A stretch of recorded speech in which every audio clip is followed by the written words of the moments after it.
मध्य पाषाण युग के स्थल के बाद मध्य पाषाण युग के क्या पोजीशन थे, मध्य पाषाण युग में क्या किया जाता था, उसके विषय में आज मैं प्रकाश डाल रहा हूँ। और इस वीडियो को जो है मैं बहुत मेहनत से बनाता हूँ। अभी मैं ड्यूटी करके आया हूँ और फिर आप लोगों के लिए, जो भी पढ़ने वाले हैं उनके लिए थोड़ा सा सामाजिक मूल्य ऊपर उठे, उसी को आगे बढ़ाने के लिए मैं कर रहा हूँ। तो आइए, मध्य पाषाण मीसोलिथिक युग में क्या होता था, तो आखेट किया जाता था और पशुओं का पालन किया जाता था।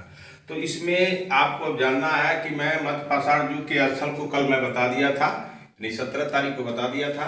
18 तारीख को आपको बता रहा हूँ मध्य पाषाण युग में क्या होता था। आखेट होता था, पशुओं को पालन किया जाता था। भाई ये क्या आगे है, प्रस्तर युगीन संस्कृति जो है, प्रस्तर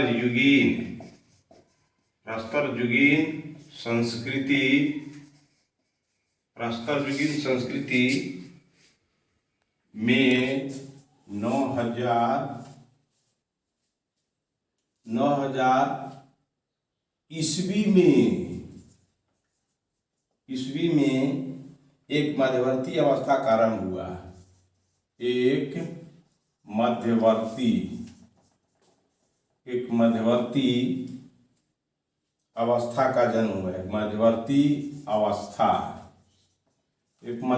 अवस्था का जन्म हुआ,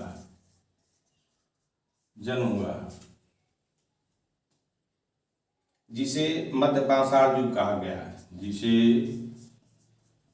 मध्य पाषाण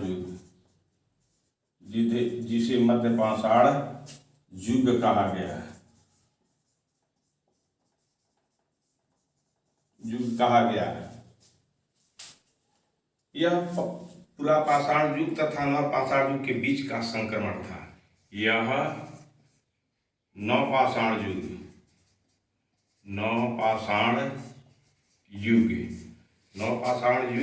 तथा यह पूरा पाषाण तथा नव पाषाण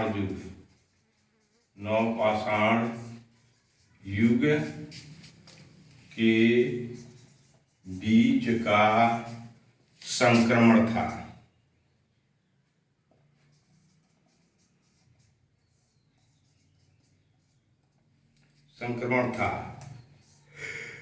भारत में मध्य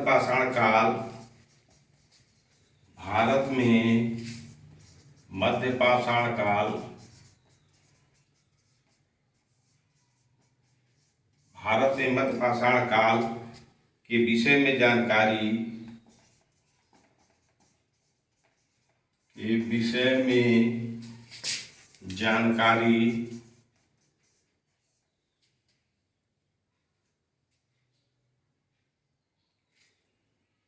सर्वप्रथम सीएल कार्लाइल द्वारा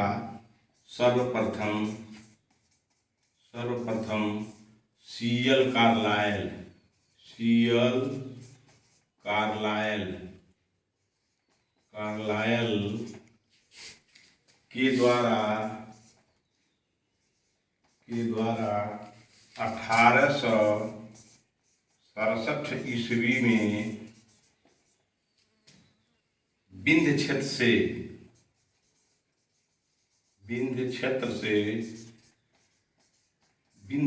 से लघु पाषाण उपकरण खोजे जाने से हुई। लघु पाषाण उपकरण खोजे जाने से हुई।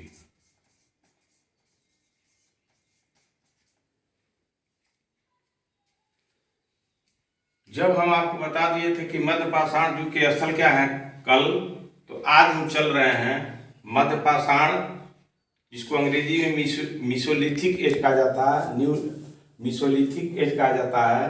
तो इस मीसोलिथिक एज में एज माने युग होता है, आखेटक और पशुपालक प्रस्तर युगीन संस्कृति में जो है 9000 ईस्वी में अब बहुत दिन बीत गए ना, BC से लेकर के अब ईस्वी सन में आइए। अब 9000 ईस्वी में एक मध्यवर्ती अवस्था का जन्म हुआ जिसे मध्य पाषाण युग कहा गया है। तो अब कोई पूछे कि मध्य पाषाण युग किसे कहते हैं, तो आप यह जरूर याद रखिएगा, मध्य पाषाण युग पूरा पाषाण युग और नव पाषाण युग के बीच का जो संक्रमण का काल था पूरा पाषाण युग, और नव पाषाण युग के बीच का जो समय था, संक्रमण जो था, वही जो है मध्य पाषाण युग कहा जाता है। भारत में मध्य पाषाण काल के विषय में, अब मध्य पाषाण काल हो चाहे इतिहास का कोई भी बिंदु हो, तो इतिहास के किसी भी विषयगत बिंदुओं को बिना साक्ष्य के आधार पर कोई कुछ कह नहीं सकता है। लेकिन भारत में मध्य पाषाण काल के विषय में जानकारी अगर कोई पूछे कैसे मिली आपको, आप कैसे बता सकते हैं, तो आप एक साक्ष्य के रूप में जो है जानकारी बताइएगा। सीएल कार्यालय के द्वारा 1867 ईस्वी में विंध्य चतुवई विंध्याचल पर्वत पहाड़ियों के क्षेत्र से एक छोटे छोटे पाषाण पत्थर के उपकरण खोजे जाने से हुई। छोटे छोटे पत्थर के उपकरण खोजे, इसी से मध्य पाषाण युग के विषय में जानकारी हुई। तो आइए इस युग में, मध्य पाषाण युग में जो है क्या, मध्य पाषाण युग में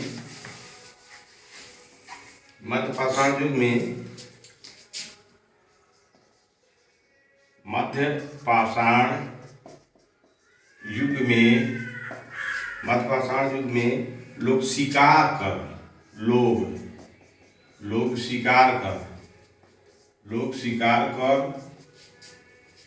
मछली पकड़कर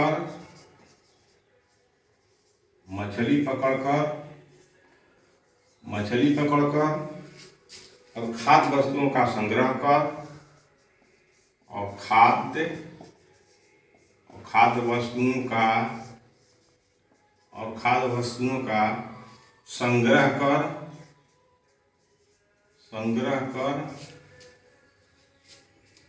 जीवन यापन करते थे। जीवन यापन करते थे। मध्य पाषाण युग के विशिष्ट औजारों में मध्य पाषाण युग के विशिष्ट औजारों में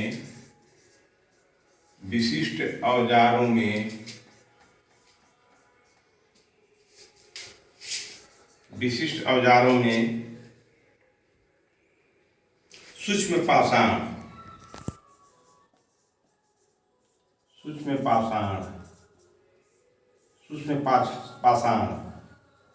यानी पत्थर, छोटे छोटे पत्थर के बहुत छोटे औजार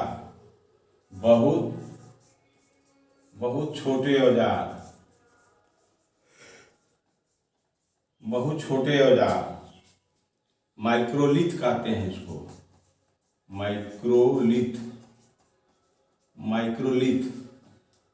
माइक्रोलिथ प्रमुख हैं।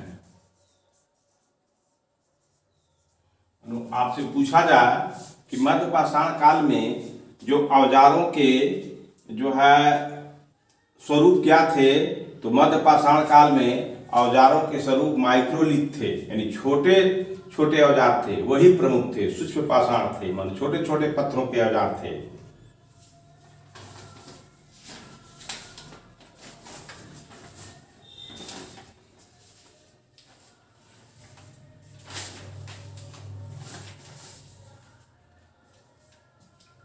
तो मध्य पाषाण युग में लोग शिकार करते थे, मछली पकड़ते थे, खाद्य जो खाने वाली वस्तुएं थी जो जंगलों में मिलती थी, पहाड़ों पर मिलती थी, उसको इकट्ठा करते थे और अपने जीवन का यापन करते, जीवन का भरण पोषण करते थे। तो मध्य पाषाण युग के जो विशिष्ट औजार थे, जो स्पेशल विपांश थे, वे विपांश बहुत माइक्रो लेवल के थे, बहुत छोटे छोटे थे, पत्थरों के छोटे छोटे औजार थे। बहुत छोटे औजार माइक्रोलिथिक प्रमुख हैं। तो आपसे पूछा जाए तो मध्य पाषाण युग के औजार कैसे थे, तो आप जरूर कहिएगा मध्य पाषाण युग के औजार जो थे माइक्रोलिथिक थे, माने सूक्ष्म थे। आगे हम चलते हैं कि मध्य पाषाण युग के जो है आखेटक और संग्राहक के रूप में और क्या होती थी? मध्य पाषाण स्थल राजस्थान, स्थल जो है राजस्थान,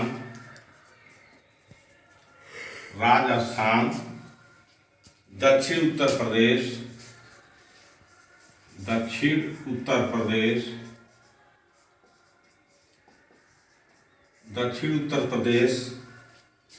मध्य और पूर्वी भारत, मध्य और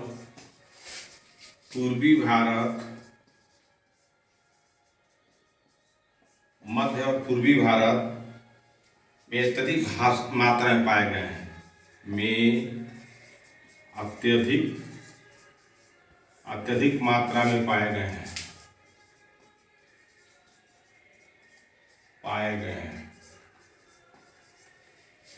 मध्य पाषाण स्थल राजस्थान में, दक्षिण उत्तर प्रदेश में मानो उत्तर प्रदेश के दक्षिणी भाग में, और मध्य और पूर्वी भारत मानो मध्य प्रदेश और पूर्वी भारत में ज्यादा से ज्यादा मात्रा में पाए गए हैं। इसके अतिरिक्त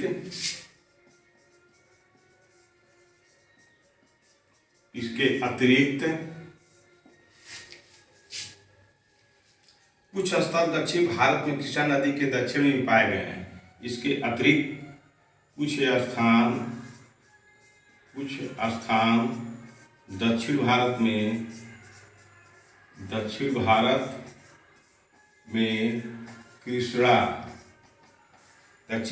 में कृष्णा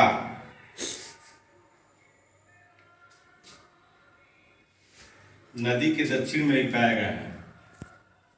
कृष्णा जो नदी है कि दक्षिण में भी पाए गए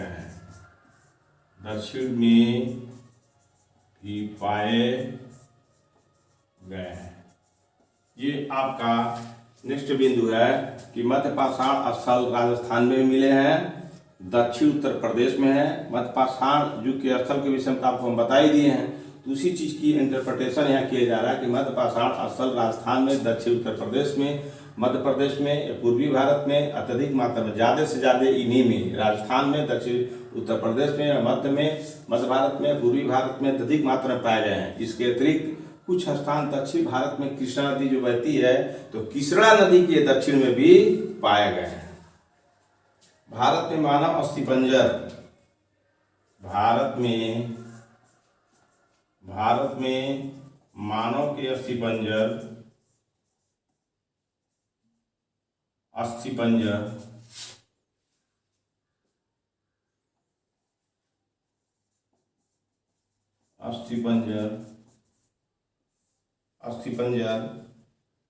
मध्य पाषाण काल से ही प्राप्त होने लगे थे। मध्य पाषाण काल से ही प्राप्त होने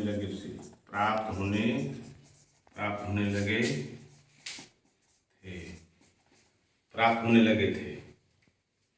भीलवाड़ा जिले में कोठारी नदी के तट पर, भीलवाड़ा राजस्थान में है, हम बताए भी थे कि मध्य पाषाण युग के स्थल एक भीलवाड़ा भी है राजस्थान में। भीलवाड़ा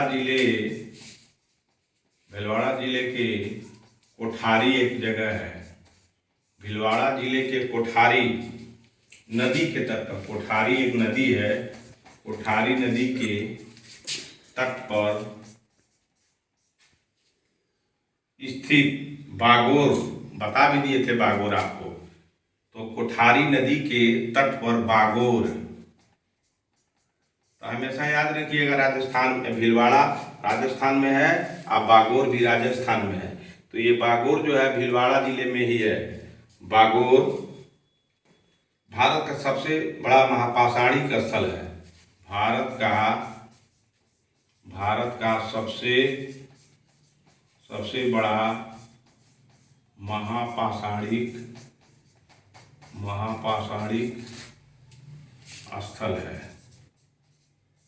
महापाषाणिक स्थल है। तो जान जाइए मध्य पाषाण स्थल में राजस्थान, दक्षिण उत्तर प्रदेश, मध्य भारत, पूर्वी भारत में अत्यधिक मात्रा में पाए गए हैं मध्य पाषाण स्थल। तो मध्य पाषाण स्थल का मतलब मध्य पाषाण युग के जो प्लेस हैं, स्थल हैं, जमीन है, जगह है, उसी को स्थल कहा जा रहा है यहाँ।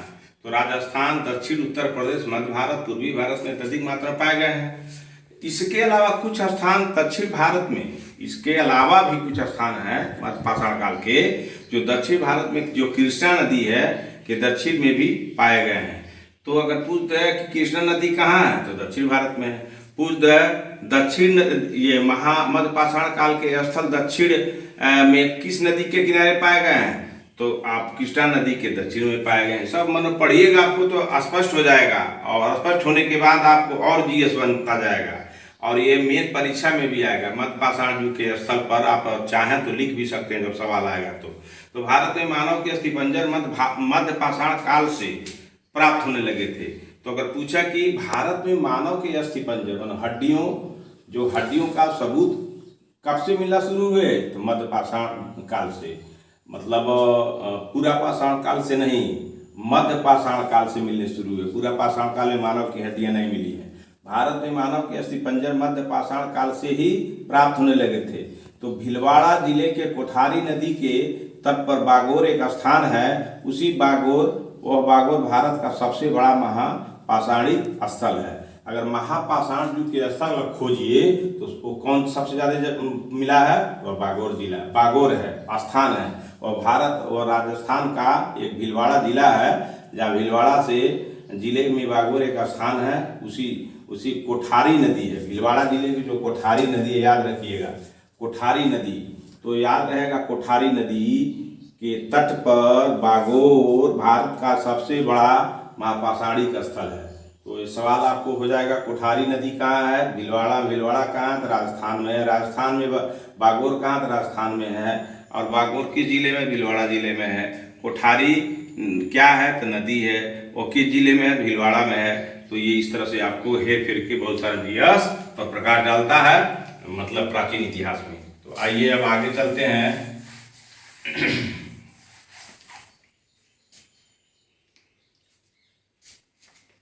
मध्य प्रदेश में आदमगढ़ बता भी दिए थे। मध्य प्रदेश में आदमगढ़ मध्य प्रदेश में आदमगढ़ एक जगह है। आदमगढ़, और राजस्थान में बागोर, और राजस्थान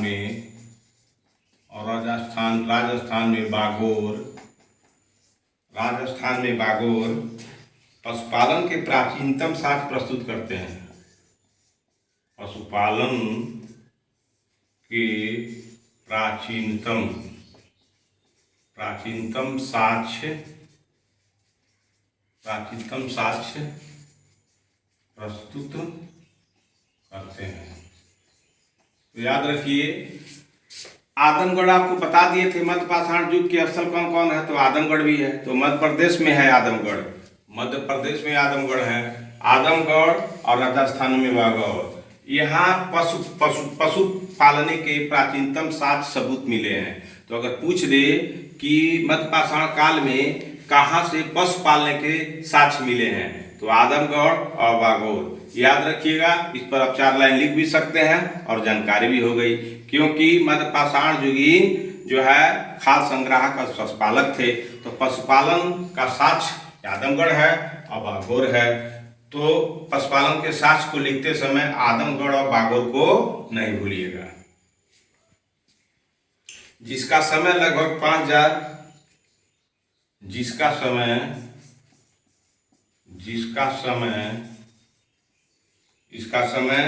लगभग 5000 BC है। 5000 BC है।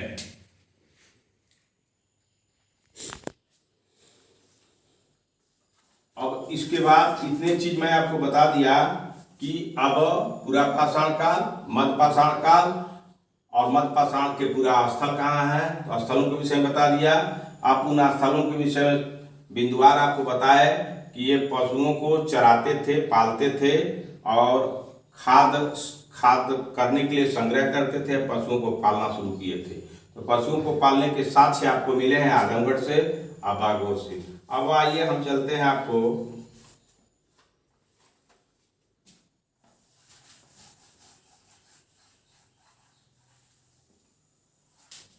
नवपाषाण युग। नवपाषाण नियोलिथिक इसको कहते हैं, नियोलिथिक अंग्रेजी शब्द है नियोलिथिक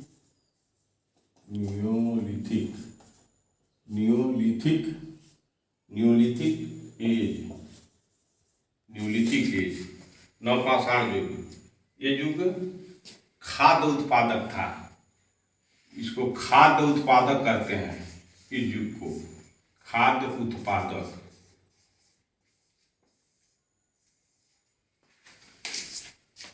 पूरा पाषाण जो युग था वह खाद्य और आखेटक था। मध्य पाषाण युग खाद्य और पशुपालक था और नवपाषाण युग खाद्य उत्पादक हो गया। अब इसी समय में खाने की चीजें उगाई जाने लगी।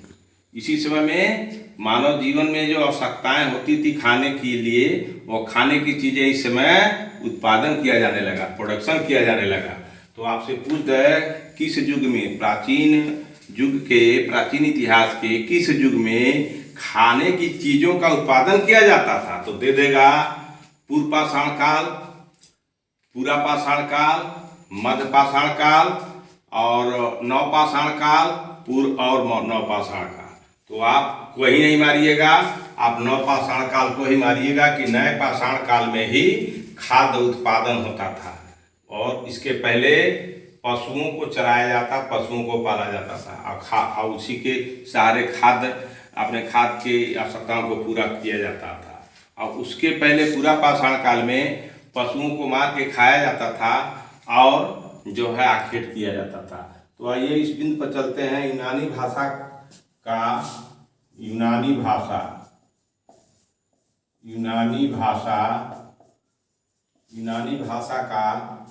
नियो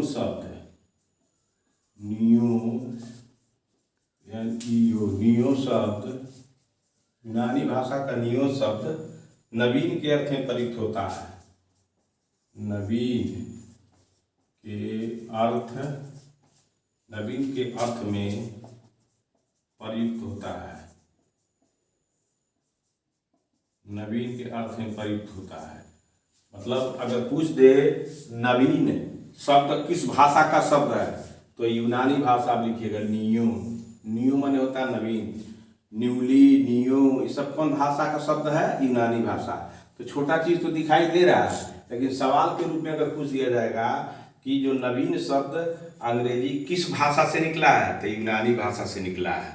तो अगर इसको नहीं जानिएगा तो छोटा चीज है, लेकिन यह आपके लिए पहाड़ बन जाएगा, और जानिएगा तो बहुत छोटा है। क्या है? यूनानी भाषा का शब्द नियो है। नियो माने नवीन होता है, में प्रयुक्त होता है। तो इसलिए इस काल को नवपाषाण काल कहा जाता है। इसलिए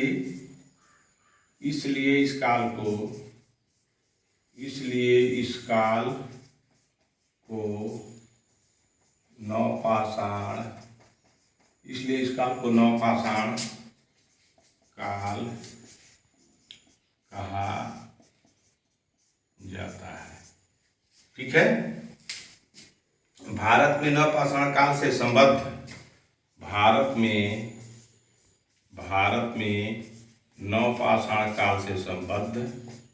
नवपाषाण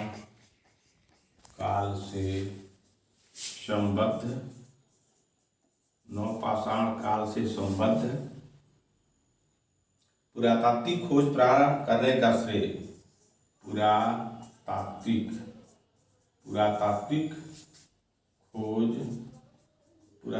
खोज करने का श्रेय डॉक्टर प्राइम रोज को जाता है। डॉक्टर प्राइम रोज को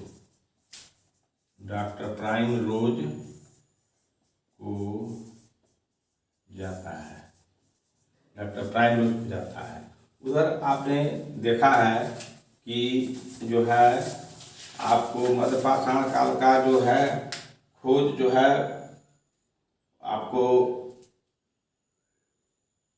कार्लायल को जाता है, उधर उसको कार्लायल को जाता है, लेकिन नवपाषाण काल का खोज करने का श्रेय डॉक्टर प्राइम रोज को जाता है।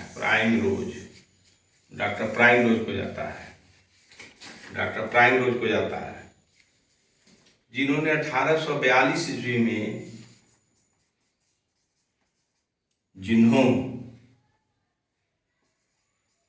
जिन्होंने 1842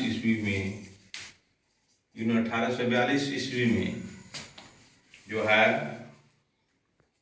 कर्नाटक के लिंग सुगुर नामक स्थल से, कर्नाटक के लिंग सुगुर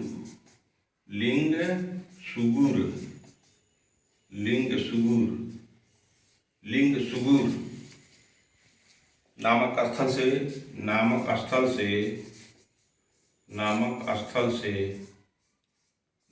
स्थल से उपकरण खोजे थे,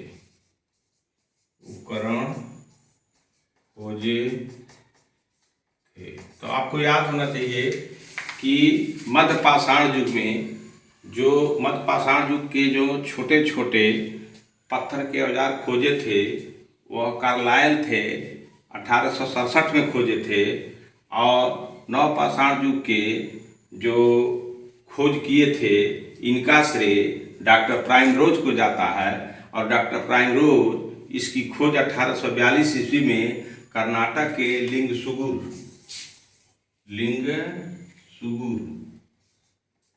सुगुर नामक स्थल से उपकरण खोजे थे। तो डॉक्टर प्राइम रोज कर्नाटक जो प्रांत है उसी कर्नाटक के लिंग सुगुर नामक स्थान से नए पाषाण काल का मतलब न्यूलिथिक एज के पत्थरों का उपकरण खोजे थे। आगे आइए, आगे चलते हैं।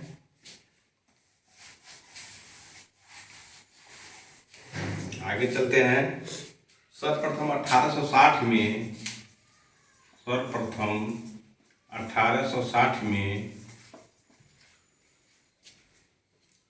ला मसूरिये ने इस काल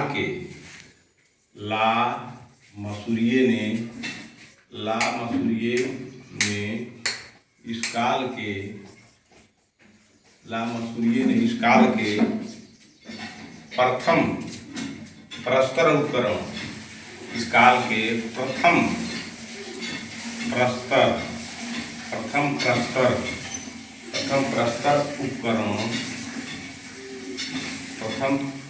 उपकरण उत्तर प्रदेश की टोंस नदी घाटी में प्राप्त किए। उत्तर प्रदेश के टोंस नदी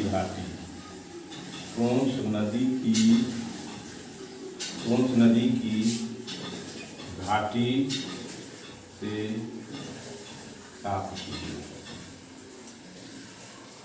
किए।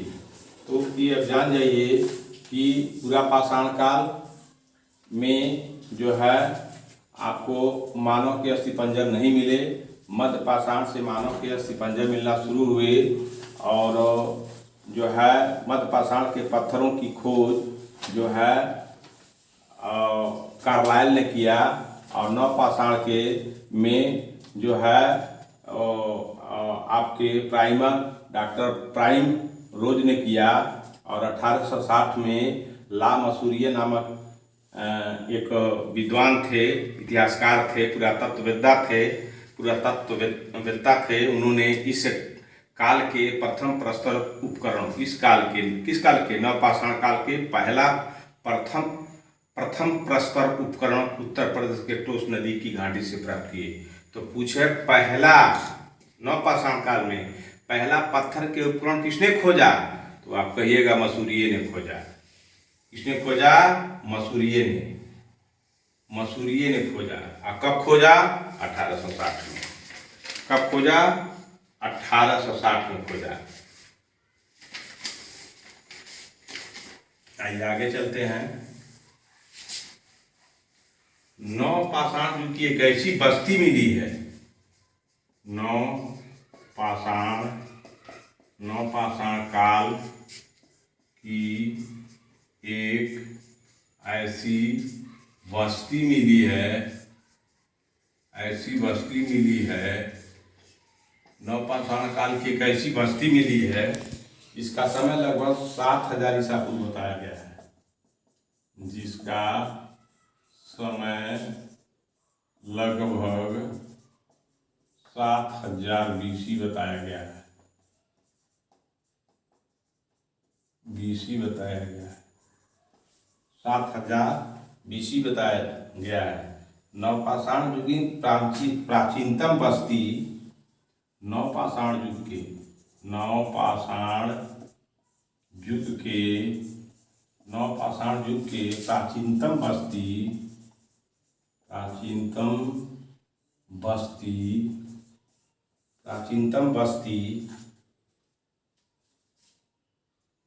प्राचीनतम बस्ती पाकिस्तान में स्थित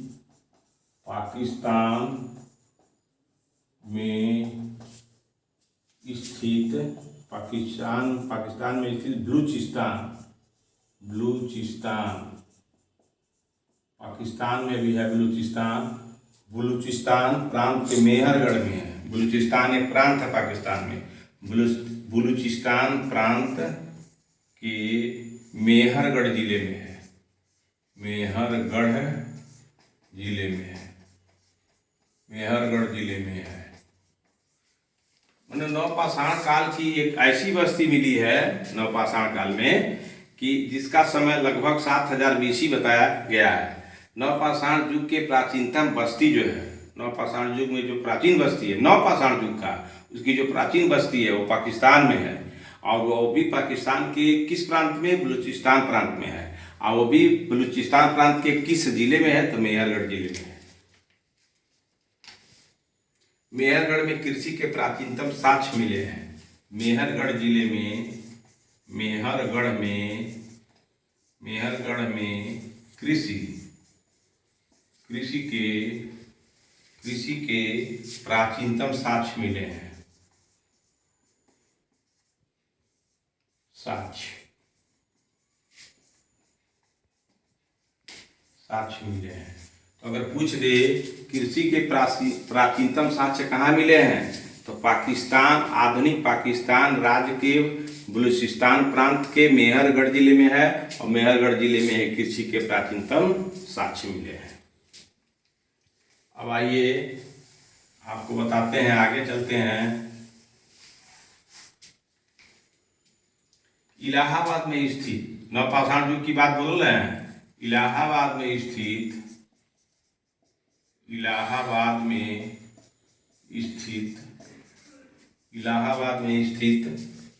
कोल्डिहवा एकमात्र ऐसा नवपाषाणी पूरा स्थल है स्थित, कोल्डिहवा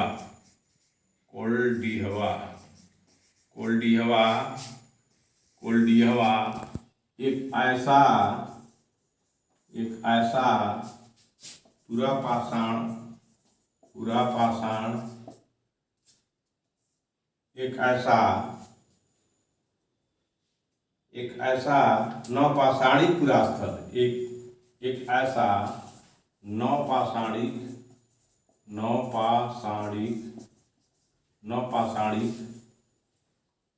पूरा स्थल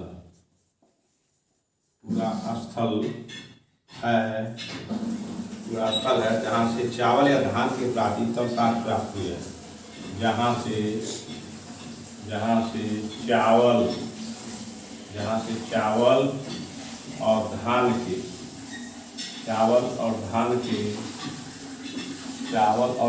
के प्राचीनतम साक्ष्य मिले हैं,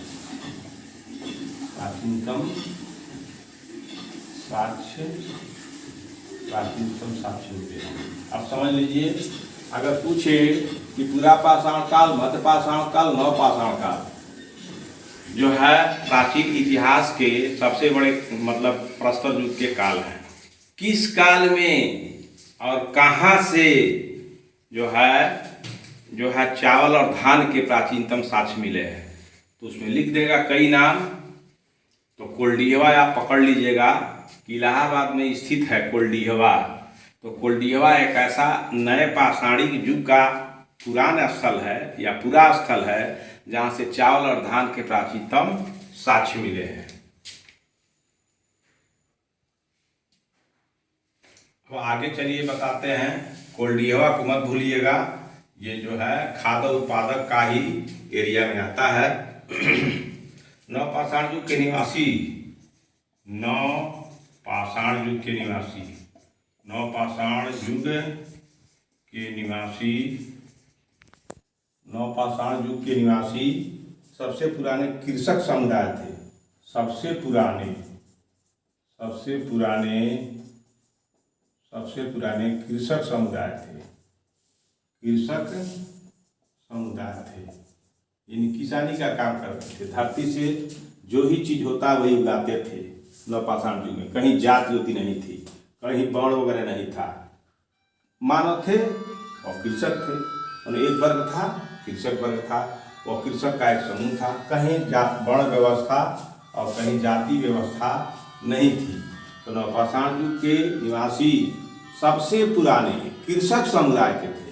वो उनका समुदाय वही एक जातीय थी, कृषक की जातीय थी। सभी लोग कृषक होते थे, कोई इसमें ऊंच नीच नहीं होता था। ये लोग अस्थायी घर बनाकर रहते थे। ये लोग अस्थायी घर बनाकर रहते थे। ये लोग अस्थायी घर बनाकर रहते थे। मिट्टी के बर्तन सर्वप्रथम इसी काल में निर्मित होने के साक्ष्य मिले हैं। मिट्टी के बर्तन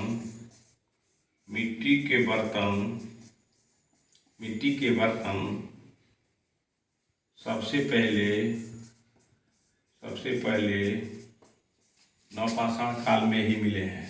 नवपाषाण काल में ही मिले हैं। क्लियर हो गया? यानी सभी लोग कहिए तो मिट्टी के बर्तन में ही अपना खाना बनाते थे, खाना पकाते थे, खाते थे। यानी ऐसा कहिए कि कहीं जाति नामक, कहीं वर्ण नामक वर्ग का व्याख्या नहीं है। सभी लोग किसान थे और अपने अपने घरों में मिट्टी के बर्तन बनाते थे, सुखाते थे, पकाते थे और उसी बर्तन में अपना खाना बनाकर खाते थे। तो अगर पूछ दे कि किस काल में मिट्टी के बर्तनों का शुरुआत हुआ, तो आप लिखिएगा कि मिट्टी के बर्तनों का शुरुआत नवपाषाण नियोलिथिक एज में हुआ। अब आइए चलते हैं नेक्स्ट बिंदु पर। कृषि व पहिए का आविष्कार नवपाषाण काल की ही देन है। कृषि व पहिए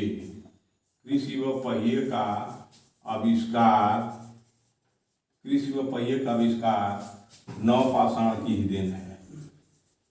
नवपाषाण की ही देन है। ठीक है। अगर पूछे कि कृषि का जो है आविष्कार कब हुआ, तो आप कहिएगा नवपाषाण का, यानी 40,000 से लेकर के 10,000 BC। तो कृषि और पहिए का आविष्कार नवपाषाण की ही देन है। उसी समय में पहिए बनाना लोग शुरू किया किसानों ने, और कृषि करना शुरू किया। इस युग के लोग पत्थर के पालिशदार औजारों, इस युग में लोग पत्थर के पालिशदार इस युग में लोग पत्थर के पालिशदार औजारों हथियारों का प्रयोग करते थे। औजारों और हथियारों का प्रयोग करते थे।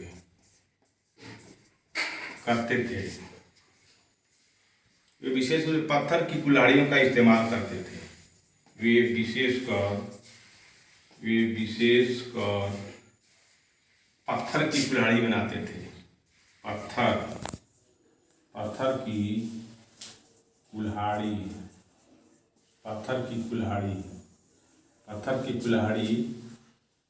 का इस्तेमाल करते थे, का प्रयोग करते थे, का प्रयोग करते थे। इसका मतलब ये हुआ एक्स एज कुल्हाड़ी युग।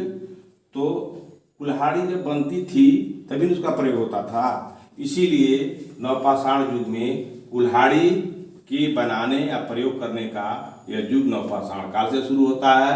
और पत्थरों को पालिश लगा करके, रगड़ करके और हथियार इसी युग में बनते थे। और कृषि इसी युग में, नवपाषाण युग में शुरू हुई। और पहिए का आविष्कार इसी युग में शुरू हुआ। और आपको बताया भी गया कि इलाहाबाद के कोल्डिया नामक स्थान से चावल और धान के साक्ष्य मिले हैं। तो ये आप नवपाषाण युग की बातों से परिचित हो गए। कभी भी सवाल आएगा तो इसी में से आएगा और इसी के कंसेप्ट पर आएगा, इससे बाहर कहीं नहीं जा सकता है। अब आइए, बुर्जहोम एक जगह है, बुर्जहोम। बुर्जहोम को कभी मत भूलिएगा, पूछता है बुर्जहोम। इसका अर्थ है भुर्ज वृक्ष का स्थान। बुर्जहोम जिसका अर्थ है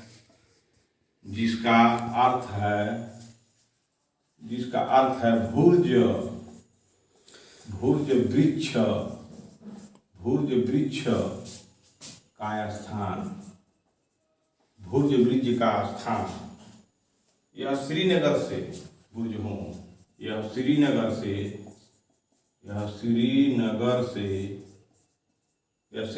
से 16 किलोमीटर उत्तर और पश्चिम में, 16 किलोमीटर उत्तर और पश्चिम से, उत्तर और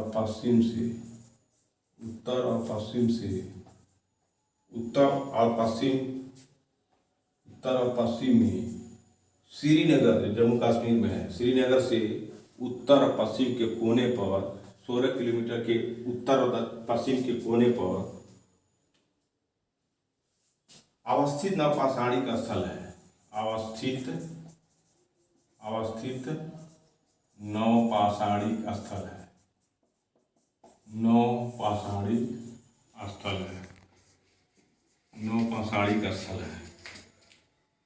नवपाषाणिक स्थल है जहाँ युग्मित सौदा के प्रमाण मिले हैं, जहाँ युग्मित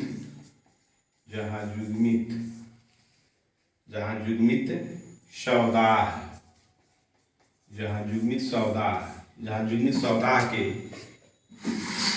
प्रमाण मिले हैं,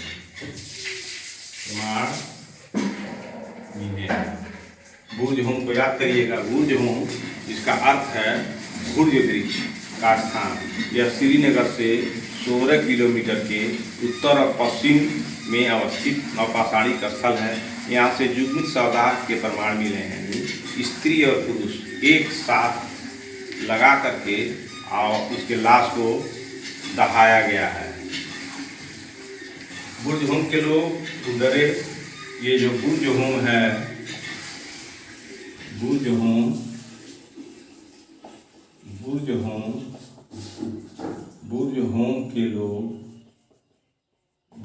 के लोग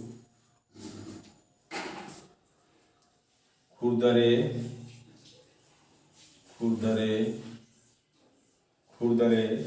धूसर मृदभांड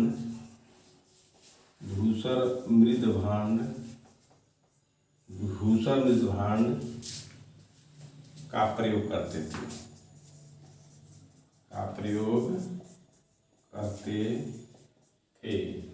यहाँ कब्रों में पालतू कुत्ते, यहाँ कब्रों में, कहाँ, बुर्जहोम में, यहाँ कब्रों में कुत्तों को मालिकों के शवों के साथ दफनाए जाते थे। मालिकों के शवों के साथ दफनाए जाते थे।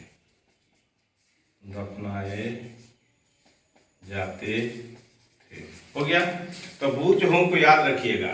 बुर्जहोम जो है जो है श्रीनगर जो है, जम्मू कश्मीर जो श्रीनगर है, तो श्रीनगर से 16 किलोमीटर की दूरी पर उत्तर और पश्चिम में अवस्थित नवपाषाणिक स्थल है जिसका नाम है बुर्ज होम, जहाँ साथ ही साथ स्त्री और पुरुष के को जो है शवदाह किया गया है। और साथ ही साथ बुर्ज होम के लोग खुरदरे और धूसर जो मृदभांड होते हैं, जो खुरदरे और धूसर मृदभांड का प्रयोग करते थे। वहाँ कब्रों में जो कुत्तों को अपने मालिकों के शवों के साथ दफनाए जाते थे, इसका साक्ष्य है।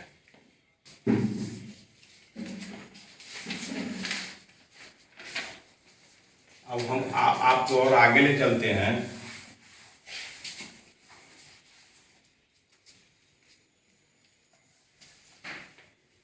नवपाषाण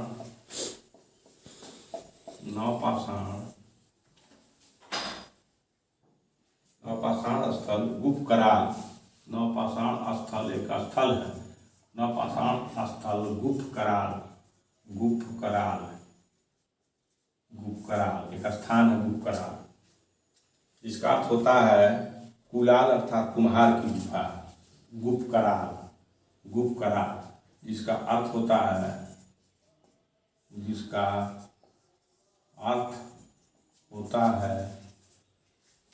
कुम्हार की गुफा।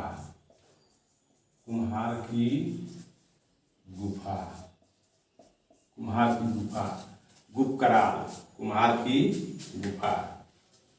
इस काल के लोग अब यहाँ पूछ दे कि गुप्त कराल क्या है, तो गुप्त कराल नवपाषाण युग का एक जो है जगह है जिसका अर्थ होता है कुम्हार की गुफा, जहाँ कुम्हार लोग बर्तन बनाते थे उस गुफा में रह करके, और उसी बर्तनों से की बिक्री होती थी और लोग उसी बर्तनों को खरीद कर अपना खाना बनाने का इंतजाम करते थे। इस काल के लोग नवपाषाण काल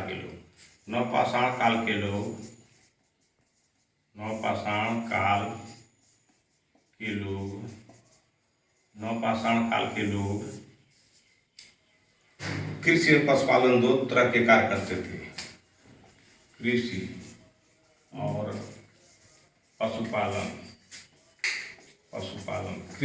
पशुपालन दो तरह के कार्य करते थे। ठीक है, तो अब नवपाषाण युगीन पर आए नियोलिथिक एज पर। तो नियोलिथिक एज पर आए तो नवपाषाण काल में आप स्थलों के विषय में हमने बता दिया था और नवपाषाण काल के एक बिंदु करके बता दिया था। तो आज शाम हो गया है, तो हम अपना वीडियो यहीं बंद करते हैं। कल इस टॉपिक को हम लोग पत्थर एज को हम लोग खत्म कर देंगे, प्रस्तर युग को। तो नवपाषाण काल स्थल गुप्त कराल, इसको याद रखिएगा। गुप्त कराल का अर्थ होता है कुम्हार की गुफा, और कुम्हार की गुफा यानी सभी आदमी मिल करके अपना बर्तन बनाते थे, उन्हें कुम्हार कहा जाता है, गुप्त कराल कहा जाता है। गुप्त कराल को एक कुम्हार कहा जाता है। और नवपाषाण काल के लोग, नवपाषाण काल के लोग कृषि और पशुपालन दो ही तरह के कार्य करते थे। तभी तो कृषि के और काम करते थे, उत्पादक हो गए। पशुपालन का काम करते थे, उत्पादक हो गए। और जब कृषि करेंगे और पशुपालन करेंगे तो खाद्य और उत्पादक का काम इनके साथ जुड़ा ही रहेगा। इसीलिए मैं आज के वीडियो में आपको धन्यवाद देते हुए यही उम्मीद करते हैं कि आप पढ़िए और लिखिए भी। बताइए, मुझे किसी परीक्षा में शामिल नहीं होना है। मेरी 55 वर्ष की एज हो गई है और 55 वर्ष की एज में इतना हम मेहनत करके आपको एनर्जी दे रहे हैं, तो आप लोग 20, 21, 22, 23 वर्ष के होंगे, 19 वर्ष के होंगे। आप लोगों तो हमारे 100 गुना पढ़ाई करनी चाहिए और एकदम से पारंगत हो जाना चाहिए। इसी के साथ हम आपको धन्यवाद देते हुए, पढ़ने वाले जो लड़के हैं उनको धन्यवाद देते हुए जो है आपका अपना वीडियो समाप्त करते हैं। और कल मैं जो है प्रस्तर युग को समाप्त करके और ताम्र युग पर चलेंगे और आप स्टेप बाय स्टेप पढ़िएगा। आने वाली परीक्षा में आप एकदम से जुझारू छात्र बन करके अपने मंजिल पर पहुंच जाएंगे। धन्यवाद।